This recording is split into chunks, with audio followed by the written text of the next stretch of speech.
오늘도 복된 아침 말씀 묵상 모든 가족들 가운데 주님의 평강이 함께하기를 간절히 소원합니다.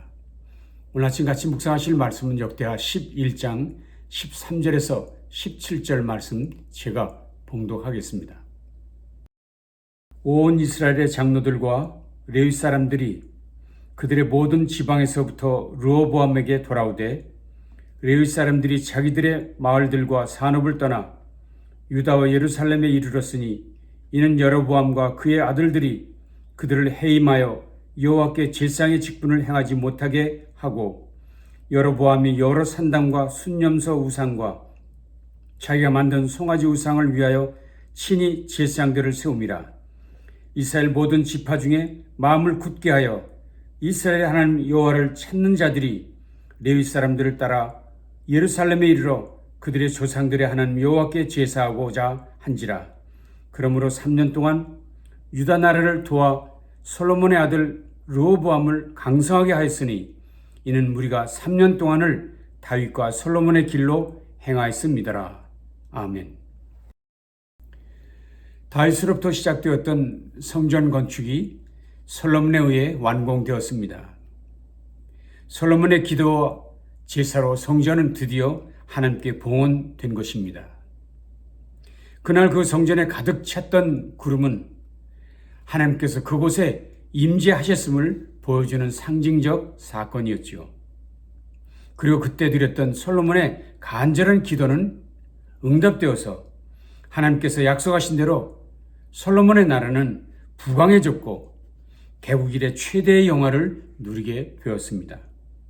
그러나 솔로몬의 그 찬란한 역사도 40년의 통치를 끝으로 문을 닫습니다. 그리고는 그의 아들 르호보암이 솔로몬의 대를 이어 왕위에 오르지요.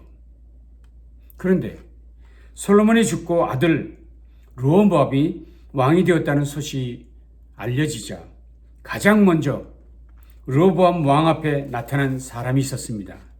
그는 여로보암이란 사람이었지요. 여로보암은 에브라임 지파 사람으로서 아버지 솔로몬에게 인정받는 큰 용사이었습니다. 그런데 어느 날 선지 아히야가 여로보암에게 나타나 자신의 옷을 12조각으로 찢어 그중 10조각을 주면서 하나님께서 솔로몬의 죄로 인해 그의 왕국을 찢어 이스라엘 10지파를 너 여로보암에게 줄 것이라는 메시지를 전하게 됩니다. 이 놀라운 소식은 즉시 솔로몬에게도 전해졌고 솔로몬은 여로보암을 제거할 계획을 세우지요. 이를 알게 된 여로보암은 더 이상 솔로몬 앞에 있을 수 없게 되어 애굽으로 도피하게 됩니다. 그런데 그렇게 솔로몬을 피해 애굽으로 가 있던 여로보암이 자신을 죽이려 했던 솔로몬이 죽었다는 소식, 그리고 솔로몬의 아들 르호보암이 대를 이어 왕이 되었다는 소식을 듣고는 급히 이스라엘로 돌아오게 된 것입니다. 돌아온 여로보암은 르호보암에게 요구합니다. 당신의 아버지 솔로몬이 백성들을 강제 노역시키고 과중한 세금 정책을 실시했는데 이건 모두를 철회하시오. 그리고 백성들을 편안하게 해주시오. 라고 요청합니다. 여로보암의 이런 말을 들은 르호보암은 3일의 시간을 달라고 말하면서 즉답을 피하고 헤어지지요. 그 3일 동안 르호보암은 우선 아버지 솔로몬 때부터 함께했던 원로들의 의견을 듣습니다. 원로들은 이제는 백성을 편안하게 해주는 것이 좋겠습니다. 라는 유화책을 조언합니다. 그러나 르호보암은 다시 자기의 친구들에게 의견을 물었습니다. 젊은이들이었죠. 그런데 그들은 르호보암에게 이렇게 말하게 됩니다. 내 새끼손가락이 내 아버지의 허리보다 굵으니 이제 나는 너희의 멍에를 더욱 무겁게 할지라. 내 아버지는 채찍으로 너희를 징계하였으나 나는 전갈 채찍으로 너희를 징계하리라 하소서. 즉 그들은 르호보암에게 더 강력한 정면 승부를 하라고 조언을 했던 것입니다. 결국 르호보암은 그 젊은 신하들의 말을 따르게 되지요. 이 일로 인해서 나라는 두 동강이 되고 맙니다. 이 일로 르호보암은 유다 지파와 베냐민 지파를 중심으로 유다 왕국을 세우게 되고, 이 이야기를 제안했던 여로보암은 나머지 10지파들의 힘을 얻어 이스라엘이라는 나라를 세우게 됩니다. 결국 남과 북이 나뉘는 비극을 맞게 된 것입니다. 이런 비극적 사건을 통해 르호보암은 유다의 통치자가 됩니다. 그가 왕위에 오르면서 가장 먼저 했던 일이 뭡니까? 나라를 쪼개고 나간 그 북이스라엘을 진멸해버리는 일이었지요. 그래서 그는 군사 18만 명을 동원합니다. 그런데 그때 스마야 선지가 하나님의 말씀을 전하지요. 여호와께서 이같이 말씀하시기를 너희는 올라가지 말라. 너희 형제와 싸우지 말고 각기 집으로 돌아가라. 이 일이 내게로 말미암아 난 것이라 하셨다라 하신지라. 결국 르호보암과 백성들은 스마야의 말씀에 순종하여 이스라엘 공격을 포기하고 돌이킵니다. 다시 말하면 하나님의 말씀에 순종했던 것이지요. 그 일 이후 르호보암은 나라를 굳게 하는 일에 힘을 다했습니다. 유다 땅을 방비하는 여러 성읍들을 곳곳에 건설했습니다. 이렇게 나라가 평안을 찾아가자 북이스라엘로 갔던 제사장들과 레위 사람들이 유다로 돌아왔습니다. 심지어 북이스라엘로 갔던 많은 사람들까지도 유다로 돌아왔다고 성경은 말하고 있습니다. 그러나 그런 르호보암의 선한 행동은 오래가지 못했습니다. 왜냐하면 성경은 이렇게 말하고 있기 때문입니다. 그들은 유다 나라를 강하게 하고 솔로몬의 아들 르호보암의 왕권을 확고하게 하여 주었다. 그러나 그것은 3년 동안 뿐이었다. 르호보암이 다윗과 솔로몬의 본을 받아 산 것이 3년 동안이었기 때문이다. 무슨 말인가요? 레위인과 제사장들이 르호보암 왕을 도와 그의 왕권을 확고하게 해주었던 것은 사실이지만 그것은 오직 3년뿐이었다는 것입니다. 그들은 3년 이상 르호보암을 돕지 않았다고 성경은 말합니다. 왜 그렇게 했다고요? 르호보암이 다윗과 솔로몬의 본을 받아 산 것이 3년 동안이었기 때문이다 라는 것입니다. 다시 말하면 레위인과 제사장들이 볼 때 저 르호보암 왕이 한 3년 동안은 제대로 통치했지만 하나님을 향한 마음은 변심해서 더 이상 다윗과 솔로몬을 본받지 않고 불신앙의 길을 가고 있었다는 것.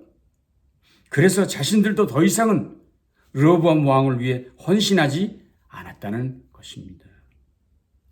물론 르호보암은 3년만 다스린 것이 아니라 17년 동안 나라를 다스렸습니다.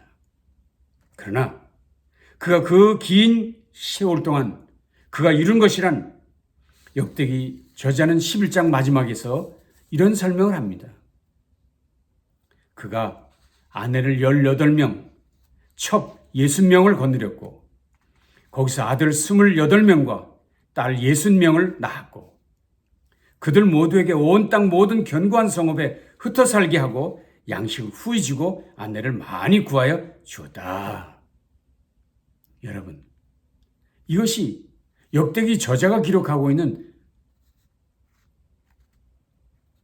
르호보암의 업적. 어찌 이것이 왕으로서 이룬 업적이었다고 말할 수 있습니까? 결국 그가 하나님 앞에 산 것은 오직 3년뿐이었단 말이 바로 그런 뜻이었죠.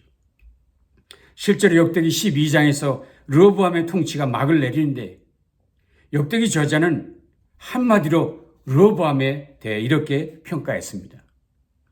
르호보암이 악을 행하였으니 이는 그가 여호와를 구하는 마음을 굳게 하지 아니함이었더라.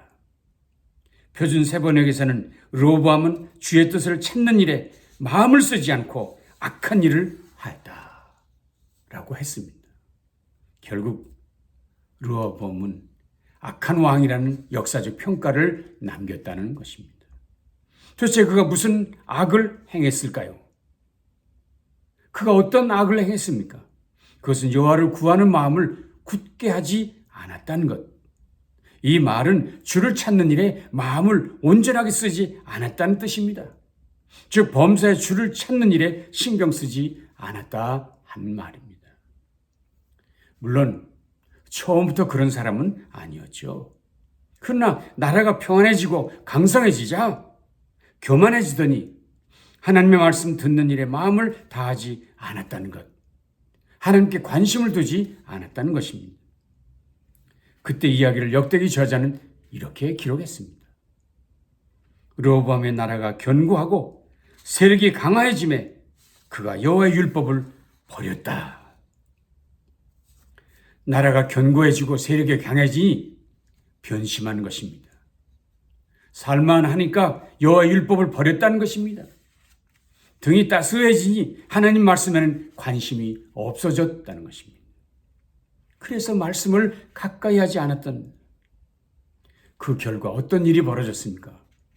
애굽왕 시삭이 예루살렘을 침략해 왔고 성전의 금방패와 왕궁의 보물들이 모두 빼앗겨졌습니다.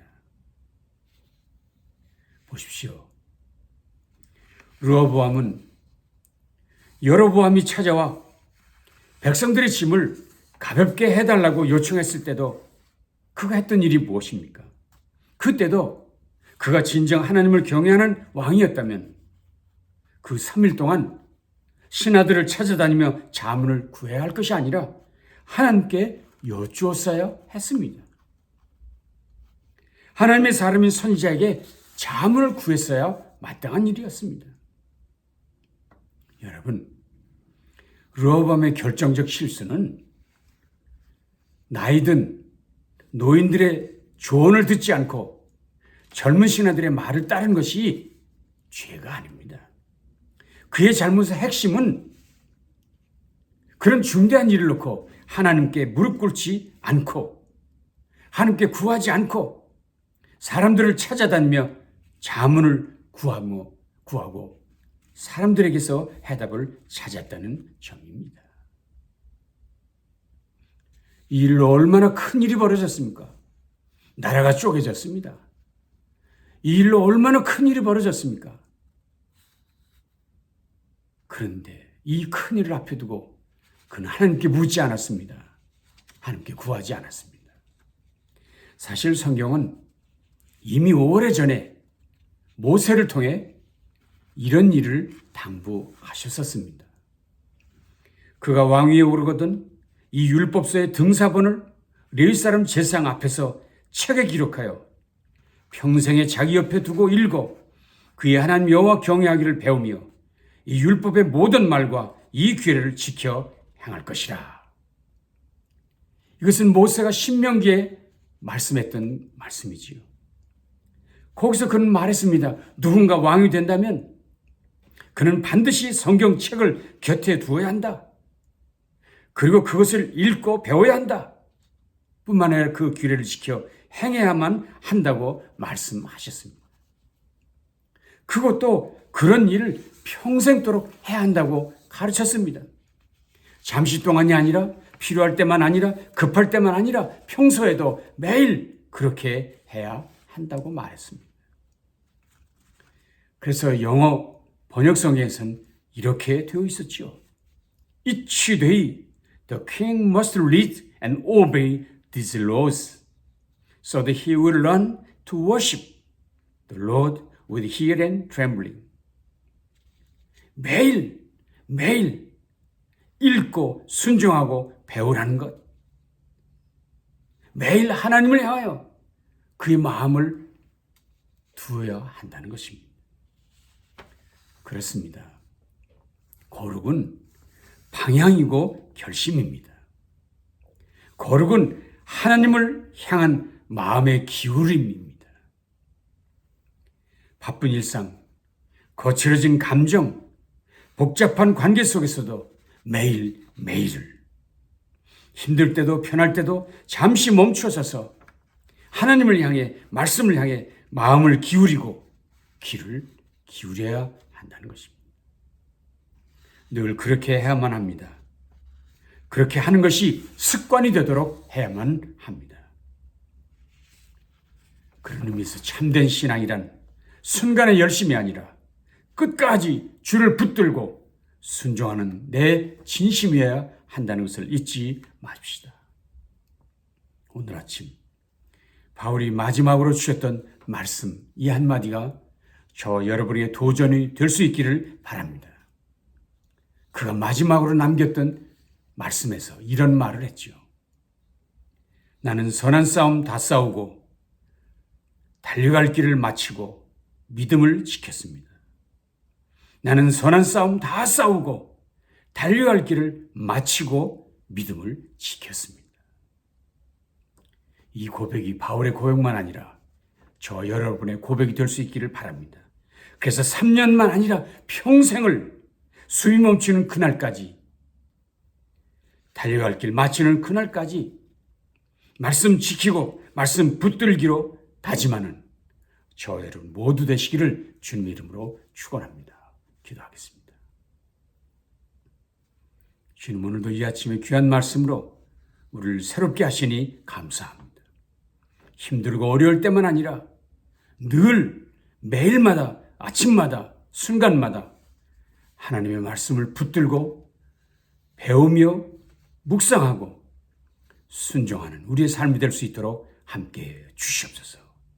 우리의 삶 가운데 주님의 평강이 늘 지배하는 복된 날을 살게 하시옵소서. 예수님 귀하신 이름으로 간절히 축복하며 기도합니다. 아멘. 남날도 그렇게 사십시다.